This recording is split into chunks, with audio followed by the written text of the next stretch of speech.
Hello all, welcome to our channel. Today we are going to discuss organizing part 2. One we have already discussed, where we have discussed the concept of organization, then organization structure, function and division of organization structure. Today we are going to discuss the formal and informal organization structure, delegation as a concept and decentralization as a concept, right? So let's start. Now, first thing is understanding the organizing. The organizing is a process where we identify the work and then we define the jobs and responsibility of the people, and a framework is also created to fix the authority and responsibility, and this is done to get the organization goals. The first thing we do is identification of the activity, then departmentalization, then assigning of the duties, and the establishing of the reporting relationship. So this was the organizing process we have discussed in the last class. So today we are going to discuss formal organization structure. What is formal organization? First, a formal organization is a structure deliberately designed by management to achieve the organization objective, right? It specifies authority, responsibility, relationship, rules and procedures. So formal organization we create, it is created under the policies of the organization, the policies of the organization to achieve the common goal of the organization. So this is clearly set up by given a lot of consideration. After thinking, we are designing a framework that is called organization structure, and it is under the policies of the organization. Specific authority and responsibility relationship is fixed. Then we say if formal organization structure is created, that structure is called formal organization, right? So this is formal organization. Now what are the features of formal organization?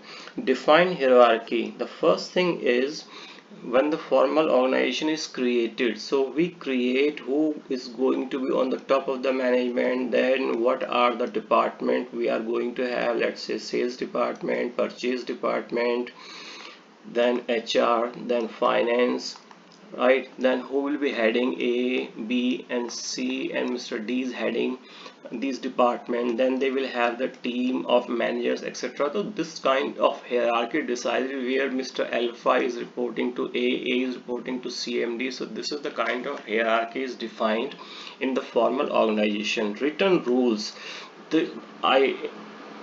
In the definition itself, I told that the formal organization is created under the policies of the organization, where policies, rules, regulation, procedures, etc. are set up. So written rules, policies and procedures are there to fix or create this formal organization. Then division of work. The work is divided among the different people.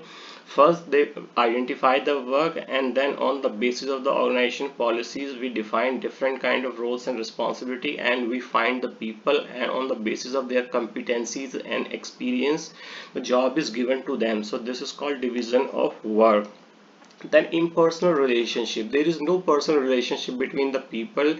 Totally people are hired on the basis of their experience and education background. Like sales, somebody from MBA sales is hired. If he has experience as per the requirement of the organization, then he is designated as a sales manager, and then he will have the team according to their competency and skills. Similarly, the production manager would be an engineer or something like that as per the requirement of the organization. A finance manager must be a CA or MBA finance as per the requirement of the organization and experience whatever they require, and they will have the relationship. All those people who are working together in the organization, they will have the formal relationship. That means impersonal relationship or the formal relationship, right? They are not friend, etc. They are rather working as a designated person in the organization, and they are related with the hierarchy system. So this is called impersonal relationship, right? Then comes the advantage and disadvantages of the formal organization. A formal organization is created to achieve the common goal of the organization. Formally, the framework is constructed in the organization. Different work is divided into different part, and person according to their experience, their knowledge, their competencies, their educational background are handed over the job, right? So on the basis of that we form the formal organization. So what are the advantages? The first thing is clear authority and responsibility. If we are having this kind, right, if let's say functional organization structure we are creating, so here the HR, here the finance manager, here the sales manager, here the production manager, so everybody, let's say A here, B here, C here, D here. So A is clearly, he is very much aware of his job, that all the work related to the production will be his responsibility.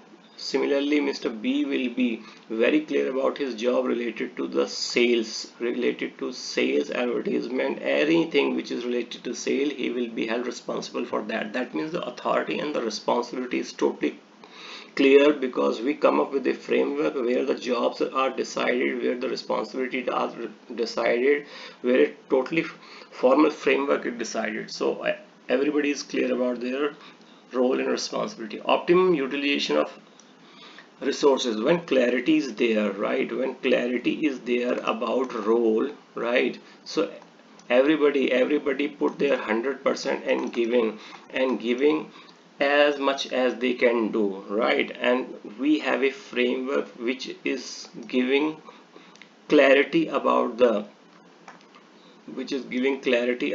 job, about the responsibilities, about the reporting structure, everything is very clear, and we can administer this kind of department in a very good way. So this is creating an atmosphere where the people are motivated, calm, and they are giving more than their 100%, and because of that the utilization of resources happen in a very efficient manner. Facilitation of coordination and control, when everybody is aware about their job, their responsibilities, their reporting structure, whom they are going to report to, then it is very easy to coordinate or control them in the organization, right? The next thing is stability and continuity of operation. When you have everything clear, so each and everybody know about their job, and if they are not performing they have to report to their reporting officers. So everything is very clear in written, and the coordination can be done in a very better manner. So there is a stability and continuity of the operation, because we don't get any kind of crisis or chaos in the organization. Clear career path of the employee know that whom they are reporting to. If the team member of the production, he is reporting to production manager, so he know that Mr. Production Manager A is looking after him, he is supervising him, he sees all his performance, his leaves he is taking, his discipline, his behavior, his all the work he is doing to his co-workers. So everything is noticed by his supervisor. So it is very clear that obviously if he is performing really well, so his supervisor is definitely going to promote him in a couple of years, or as the policy set up by the organization, right? So clear career path of the employees are there. Now there are some disadvantages as well of the formal organization. It is very rigid and inflexible. When somebody is saying okay, A will be the supervisor of B, B will be the supervisor of C, C is the supervisor of D, so everything has been given to D, what to be done.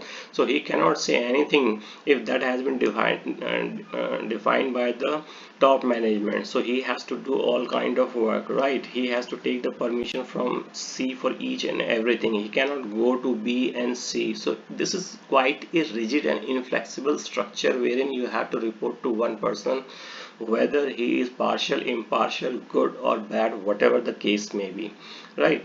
Delayed decision making. So decision making can be delayed because if D has to take permission, he will go to C. If let's say C cannot take decision on that, so he will go to B. B may sometime can go to A, so that takes a lot of time for the decision making. So sometime decision making can be delayed. Lack of social and personal need. If you remember, just now I have told you that there is informal relationship among the people, because they are related only because of the hierarchical system, not by any kind of friendship or relationship, right? So that is why they don't have any kind of personal or social relationship. So they don't have this kind of needs are not being fulfilled in this kind of organization. Then excessive paperwork. So what happens when you have very structured organization? So what happens, you have to take permission for each and everything about whatever you want to do. So lot of formalities are being done, lots of paperwork is being done. So you cannot do everything of your own. You have to take permission. You have to take permission from your immediate supervisor. He will go to the upper ladder, then he will do all the things. So quite a things are there. It's like government organization where you have to do all the formalities and the paperwork. So excessive paperwork formalities are one of the feature of or disadvantage of formal organization. May discourage initiative and creativity. When everything is given to you, right? What are the policies, how you have to do work, what are your work, and how you have to do what is the method. So you don't have any kind of initiative or creativity you have to do. You have to just come and do your work and finish and go to your home. You don't have any creativity. You don't come up with the innovative idea. So this kind of things, when you don't interact with the people, so this kills the creativity and initiative power of the people who are working under the formal organization. So this is one of the disadvantages of the formal organization. But all in all, we have to create the formal organization for each and every business, because this is the way how we can perform the task and we can achieve the goal of the organization.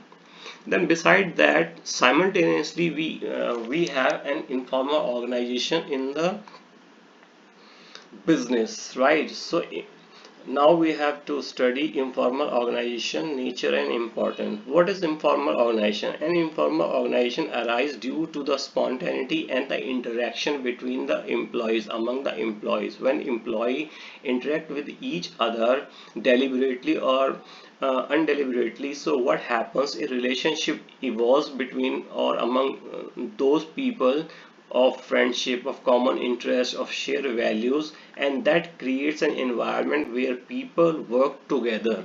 So that organization is called informal organization. An informal organization comes into existence because of the interaction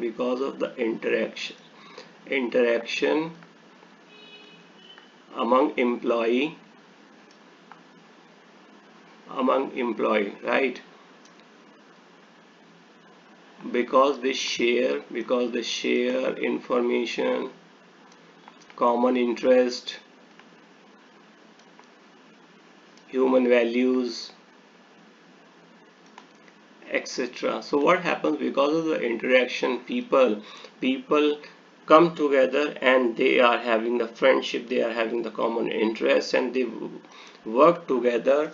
And this is how the informal organization come into existence in any kind of formal organization. And I would like to tell you that formal and informal organization both works together in the organization, and they both are very much required in the organization, because sometimes, because of friendship, because of the relationship, some people work in a good teamwork, right?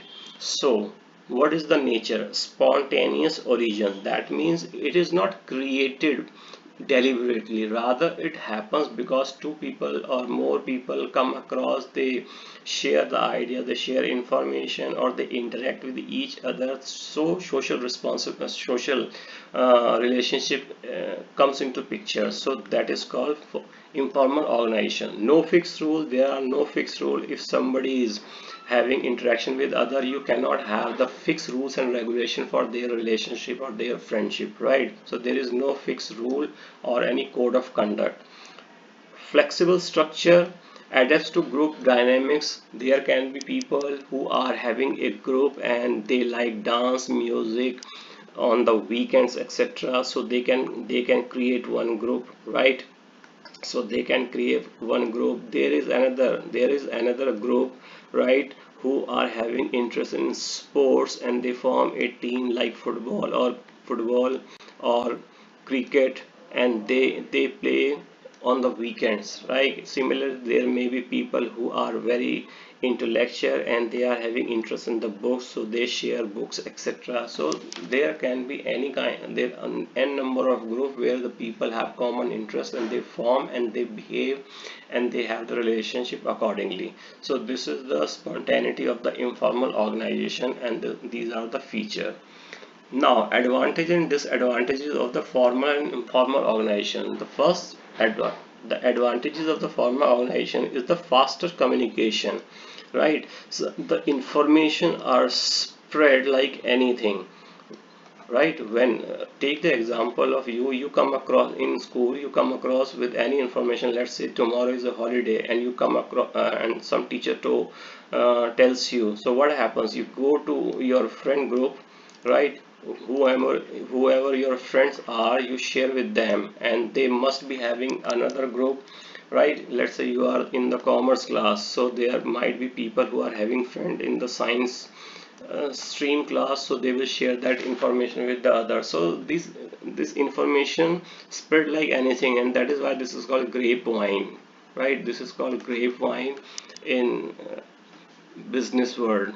Reduces workload of the manager. Sometimes what happens, if you have a very good team spirit among people, because they are having the good relationship between these people who are your team members, so what happen, you can give work to those people and they take the initiative of the work which is being done by the manager, so reduces the workload of the manager.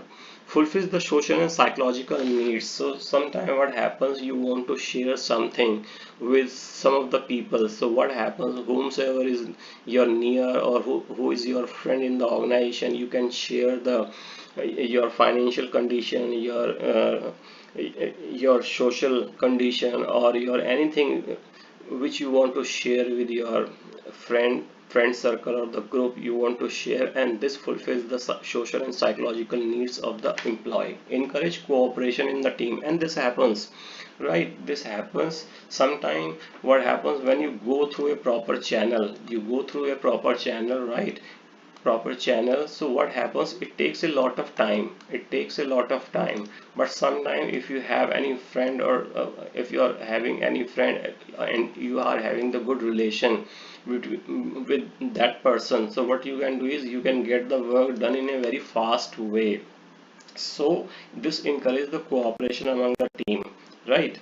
So I take the example. Let's say you are the finance manager, right? And you have to fill up the income tax return by 5 p.m. today. 5 p.m.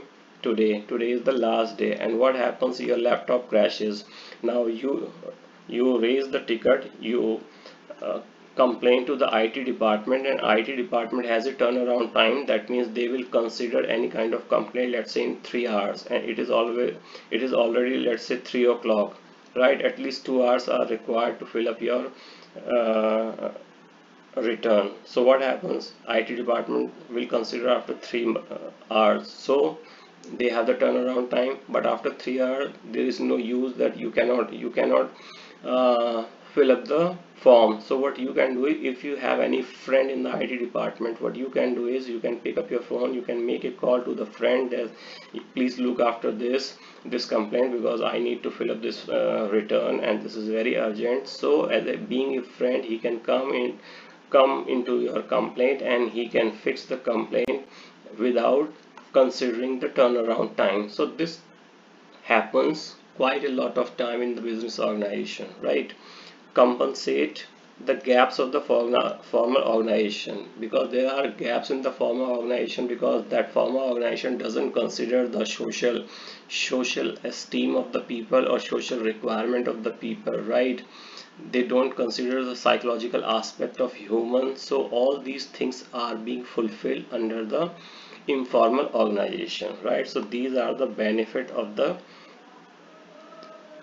for informal organization. Now there are some disadvantages as well. They may spread rumors. So sometime what happens, the rumors or grapevine, we say grapevine can be spread in a very fast way. The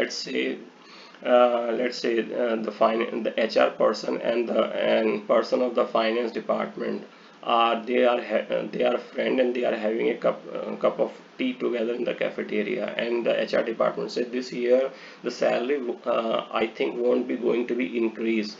It is not 100% sure. He just having the word with the one of the friends. So what he can do is, that person who come across this information, he can share with his friend, all those friend can share with all other friends. So this becomes the grapevine. This rumor is spread among all the people and in the organization, and that demotivate the people that the salary is not going to be increased. So that things can happen in the informal organization because nothing in writing, everything has been shared verbally. So these things can happen in the informal organization, and this is one of the disadvantages. Resist organization change. People, what happens, people don't like the change in the organization, and when you are a friend, one friend is resisting, then all other friends come together and they resist any kind of change we have to bring into the organization. May create conflict with the formal goals. Sometimes what happens, people don't like, let's say the organization is thinking that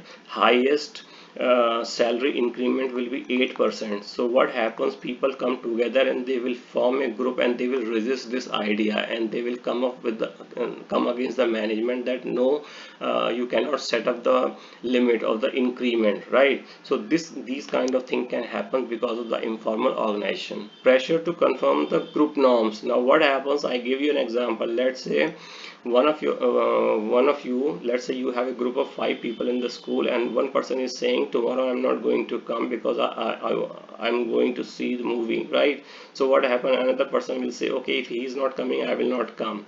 But one person who is very interested in mathematics, he will say, no, okay, no, I will come, you people can take leave. But what happens, all 3 of you who are taking the leave, you will pressurize him, why don't you take the leave if we are not coming? So what happens, he might also not come even though he likes the maths class. So this kind of group norm can be pressurize on the other people to comply with. Difficult to control and manage. And what happens when you have different kind of groups in the organization, it is very difficult to administrate them, to control them, to cooperate with them. It would be very difficult when the people are controlled, or the people's behavior are controlled by the social norms or the social behavior or by the social relationship. It is very difficult for the formal organization to control these kind of people who are in the informal organization. So these are the disadvantages of the informal organization. Now we have a totally different concept altogether, delegation. Now you have to understand, this is very important and you will get case studies or direct question on that.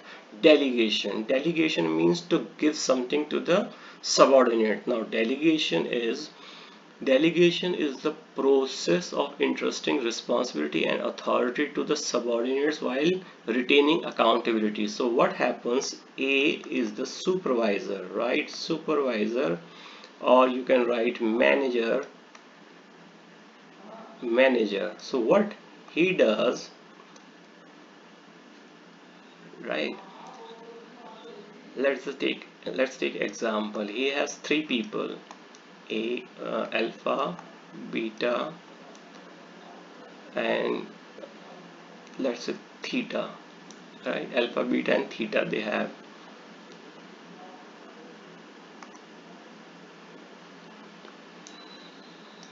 Right, so he gives alpha all tax work, he gives beta all accounts work, and he gives theta all, let's say, reconciliation work, reconciliation and finance work, reconciliation and finance work to him.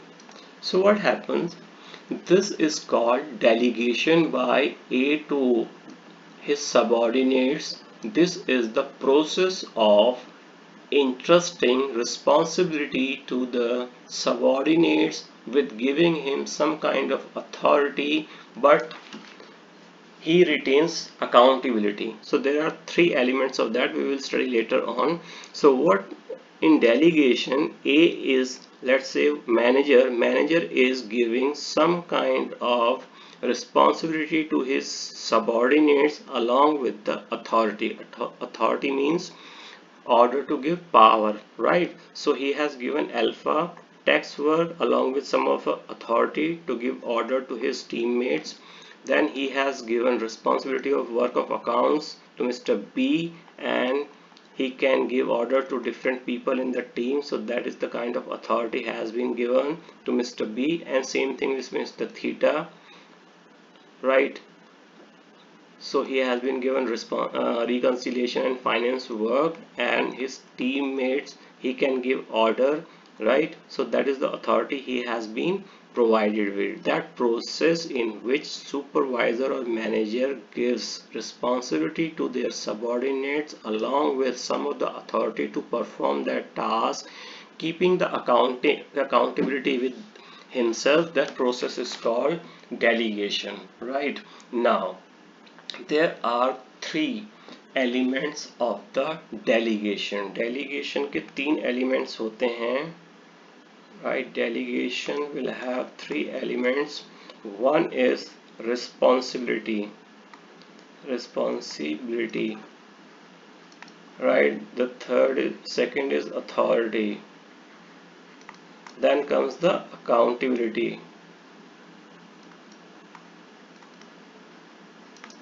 Now, what is responsibility? The first thing, obligation to perform the assigned task. A task is given to the subordinate. So this is the subordinate responsibility. Responsibility means answerability to his supervisor why the work has not been done or has been done in a wrong way. So answerability of the subordinate to the supervisor is called responsibility, right? So he has been given responsibility to perform a certain task. Now authority means right to give orders to your subordinates. You can give order if you have been given authority to. In delegation, what happens, when you are given a work, let's say taxation works has been given and you have been given a team of A, B, C, 3 people. So along with that, you have been given right to give orders to A, B, C to get the work done of taxation. So that is called authority. Authority is the right to give orders to the subordinates. And the third thing is accountability. Accountability means the answerability of the final outcome of the work. So whatever work is there, whatever happens to that particular work, whether that work is done in a proper way, whether that work is not being completed, whether that work is completed but in the wrong way, the final responsibility will be totally on the person who has delegated the work. That means the accountability will rest on supervisor, right? This cannot be delegated. Supervisor के पास accountability होती है. Responsibility यानी कि काम किसको मिलता है, जो आप सबॉर्डिनेट्स होते हैं. अथॉरिटी किसको मिलती है, मैनेजर के द्वारा सबॉर्डिनेट को दे दी जाती है कि आप काम करवाइए. But the accountability, whether those work, in this case a has given work to alpha beta and theta, right? So responsibility with the alpha beta theta.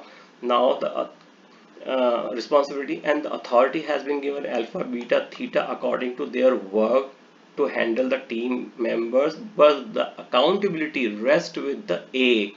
If the taxation work is not being done, if the account work is not done, if the reconciliation or finance work is not being done, Even though Mr. A will ask question from alpha, beta and theta, but the final responsibility in the eyes of top management will be A. Right, the top management will ask question from A. They are not going to ask from alpha, beta or theta or A, B, C who are working under the team. So accountability is the final answerability towards the final outcome of the work which has been delegated. So these are the three elements of the delegation.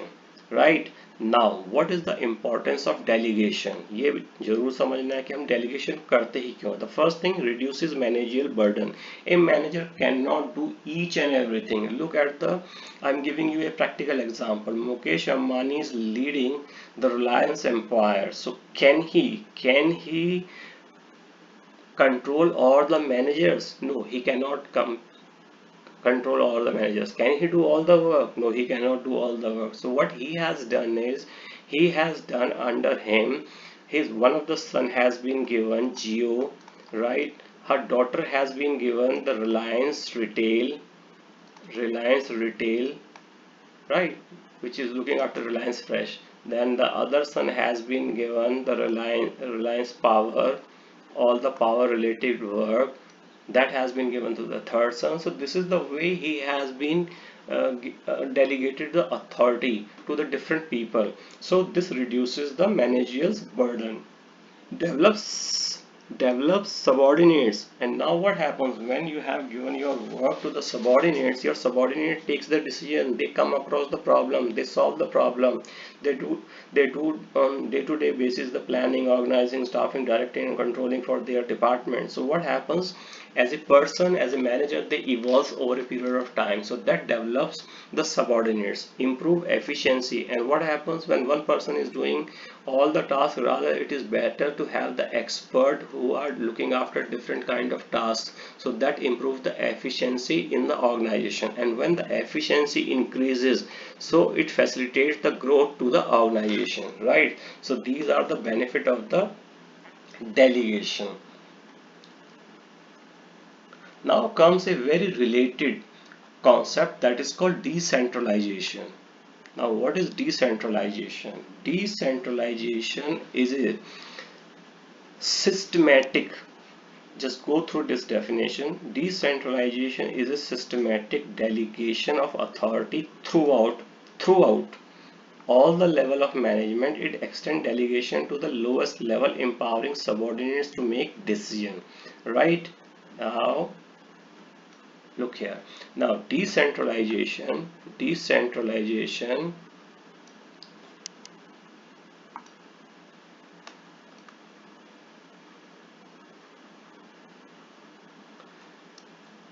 is a process under which delegation of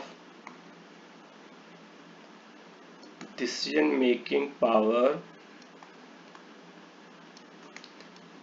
given to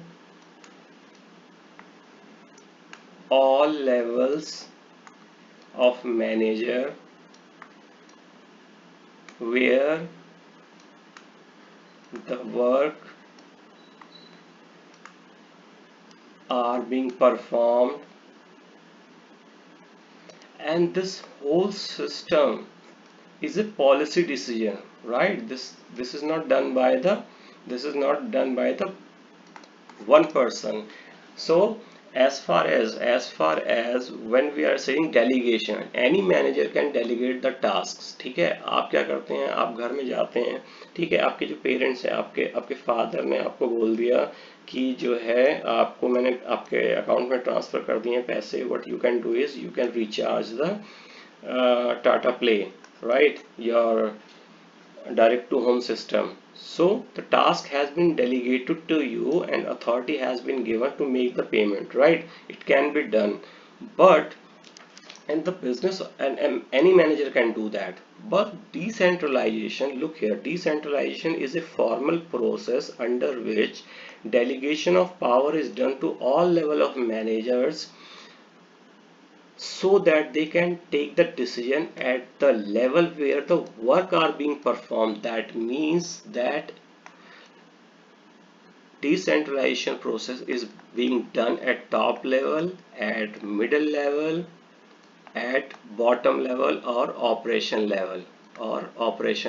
That means every person is given some kind of work and some kind of power he has been given to perform the certain task. So in this whole definition, what I would like to say, the policy decision, this is a policy. Decentralization is a policy decision in the organization. So अगर मैं इसको brief करूँ, decentralization is a process which is a policy decision in the organization in which the delegation of power is being distributed among all the managers at the different levels so that the work can be done at the level where the work related to.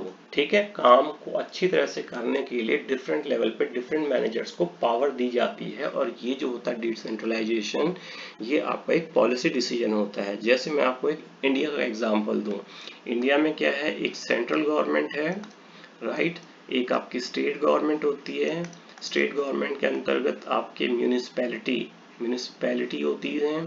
So central government has given forex का काम जो आपकी foreign currency होती है, defence का जो काम होता है, फॉरेन रिलेशन का जो काम होता है, दूसरे देशों के साथ जो रिलेशन होते हैं, that are being controlled by the central government. State government का काम क्या होता है, policy, that is law and order, education, health etcetera, these all are done by the state government. Municipality आपको क्या करती है, they are giving the sanitisation, they are giving the drinking water, supply of drinking water, sanitization, right, electricity, etc.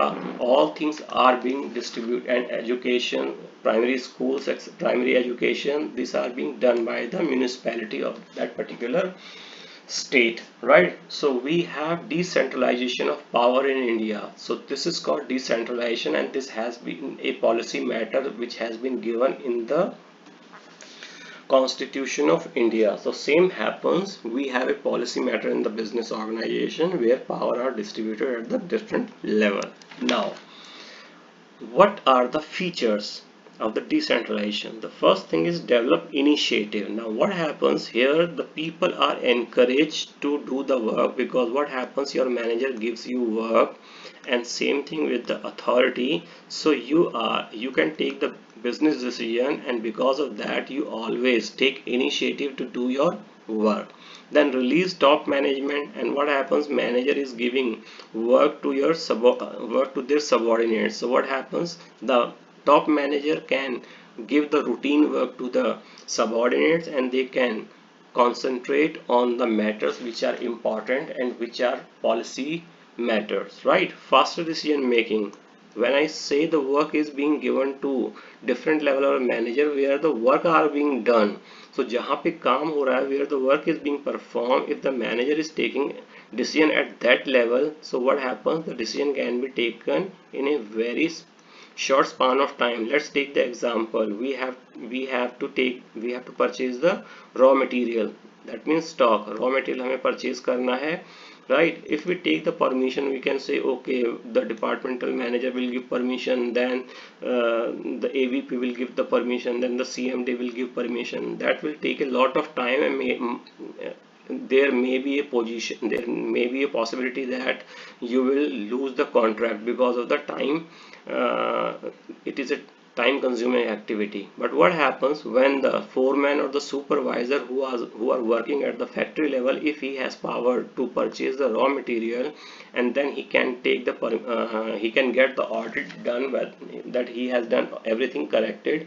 So in this case the decision can be taken very fast, and you will not lose any contract or your vendors. Then growth and expansion, when the faster decision making happening in the organization, when the people are coming up with different kind of innovative idea because of the initiative, right? When the top managers are free to concentrate on the policy matters, so what happens, it leads to the growth of the organization, and they can diversify into different sector where the potentials are there in the future. So these are the feature and benefit of the decentralization, right? Now we have to understand what is the difference between decentralization and delegation. Now I'll let you know delegation क्या होता है. This is a small narrow, this is a narrow concept. मैं आपको पहले बता दूं, ठीक है, जो कि आप ध्यान रखें, ये narrow concept होता है between the employee and the manager. And decentralization is a wide scope, इसका वाइड स्कोप होता है और ये पॉलिसी मैटर होता है, पॉलिसी मैटर होता है which is decided by the top manager और the organization. Now come meaning delegation में interesting the work to the subordinate with giving them power. Delegation decentralization में this is the extension of delegation. That means this is the extension of delegation where the power is given to the different level to the different managers so that the work can be performed in a faster way. Scope, I told you that delegation has a narrower scope between two individuals, manager and the subordinates.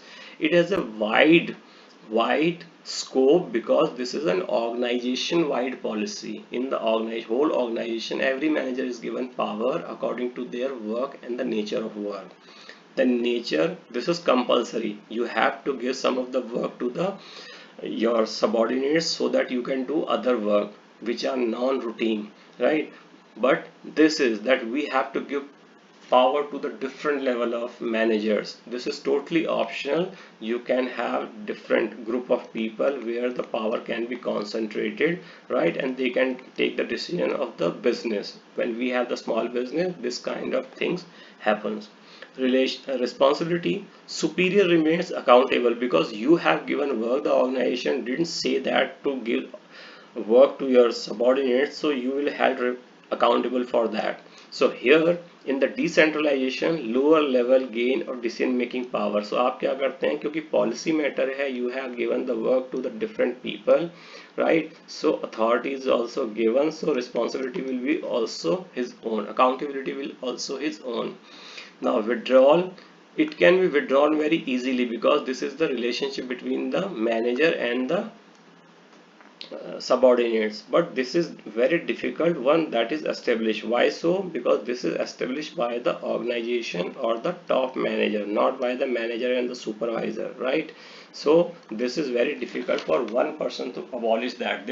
The decision to revoke the decentralization can only be taken by the top management or the organization at the top level. So these are the difference. So always remember, delegation is a narrow concept, decentralization is a wider concept, as well as decentralization is a policy matter which is decided by the organization or the top manager. Then we will come, what are the learning? So organizing we know that it is a process of defining roles, grouping tasks, departmentalization, and establishing authority and relationship. That means the framework, organization, structure, right? Formal versus informal. Formal organization is a deliberate function which is created with the rules regulation of the organization, right? Informal organization emerges within the formal organization because of the interaction between the people. Delegation is task between the manager and his subordinates, right? And manager gives some of the work to his subordinates, that is called delegation. But and it has three pillars. The one is authority is given to perform the task, responsibility, that is work is given, the accountability rests with the manager, right?